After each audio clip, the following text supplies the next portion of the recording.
देश का आम बजट 1 फरवरी को पेश होने जा रहा है।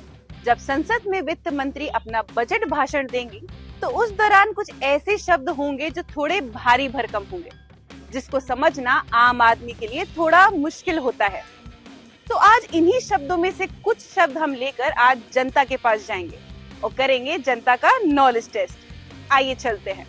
बजट 2026 आने वाला है, तो इसमें एक ऐसा कौन सा शब्द है जिसको सुनकर आप कंफ्यूज हो जाते हैं?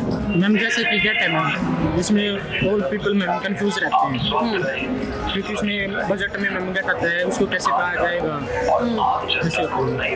मोस्टली तो सब्सिडीज और जीएसटी को लेके थोड़ी कंफ्यूजन हो जाती है, क्योंकि जीएसटी में कई सारे टैक्स ब्रैकेट्स रहते हैं, तो हम उसके ऊपर मतलब उतना नॉलेज नहीं है अभी, उसमें कंफ्यूजन हो जाता है। You know when the union budget is usually presented?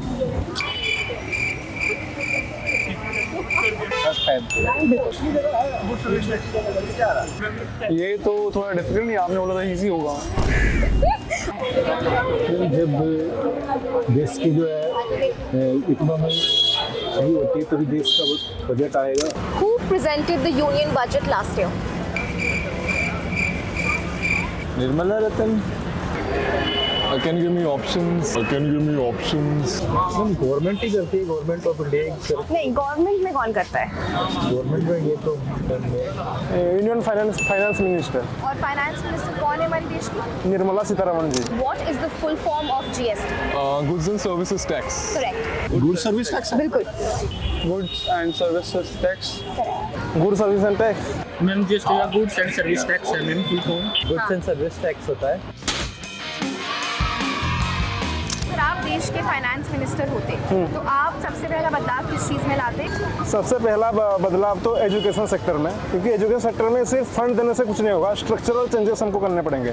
जैसे कि स्टूडेंट का जो है सिर्फ एक एग्जाम ड्रिवन जो ओरिएंट है अभी प्रेजेंट फिलहाल कि लोग एजुकेशन में समझ ही नहीं रहे हैं। एजुकेशन जो है से आप पंडित मदन मोहन मालवीय जी हो गए, या फिर जवाहरलाल नेहरू जी हो गए, या फिर अब्राहम लिंकन जी जब एजुकेशन को लेकर बढ़ते थे, वो हम मतलब हमें इम्प्लीमेंट करना चाहिए कि सिर्फ एजुकेशन का ये एजेंडा कभी नहीं होना चाहिए कि एक अच्छी नौकरी मिल जाए या फिर कोई अच्छा मतलब एक अच्छा इंसान बनाना ही एजुकेशन का सबसे बड़ा उद्देश्य होना चाहिए। डिफेंस एजुकेशन एंड जो बचेगा वो इसमें बांट दूंगा, जो गरीब लोग होते हैं। तो science and research and development और एजुकेशन में थोड़ा ज़्यादा करता बजट, क्योंकि अभी इंडिया का ग्रोथ इसमें हो रहे हैं। हम बोलते हैं इंडिया विश्वगुरु, लेकिन वो एग्जैक्टली हाँ लोगों के हिसाब से हो सकता है, लेकिन मेरे हिसाब से नहीं हो, क्योंकि हम साइंस में भी अभी पीछे ही है। हाँ कब आगे थे, लेकिन अभी तो हम आगे नहीं हैं। हमें अगर आगे जाना चाहते हैं तो फिर क्या करना पड़ेगा कि हमें साइंस रिसर्च में थोड़ा बजट में इसमें थोड़ा बजट ज़्यादा करना चाहिए। बदलाव यही करता कि जो कि हर चीज़ों का एक फिक्स रेट होना चाहिए और ना उसमें लोएस्ट ना प्राइस जो है जैसे 48 है तो 48 रुपये से हो, या उसका यदि बढ़ाना है तो उसका ग्राम बढ़ाएं, तब उसका MRP भी बढ़ाएं।